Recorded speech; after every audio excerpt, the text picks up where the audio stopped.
ایک سوال ہے، نام لینے کے لیے منع کیا ہے، اندور سے ہیں اور یہ کہہ رہے ہیں کہ سیلف ڈسچارج ہونا کا کوئی جائز طریقہ ہے یا نہیں ہے۔ سیلف ڈسچارج ہونے کا جائز طریقہ نہیں ہے۔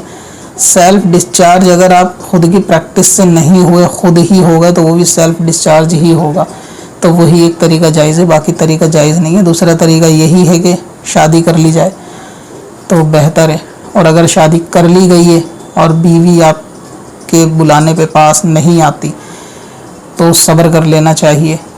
اللہ تبارک و تعالیٰ ایسی عورت کے جو شوہر کے بلانے پہ نہ آئے، نہ اس کی فرض نمازیں قبول ہوں گی، نہ اس کی نفل قبول ہوگی، نبی پاک نے فرمایا، اور اللہ رسول کی لعنت میں رہے گی۔ اور اگر شادی نہیں ہوئی ہے تو پہلے شادی کر لی جائے، وہی طریقہ ایک ہے، دوسرا نہیں ہے۔ ان تمام سوالوں کے جواب آپ یوٹیوب پر اس ویڈیو میں سرچ کر کے دیکھ سکتے ہیں، مسائل شریعت چینل پر۔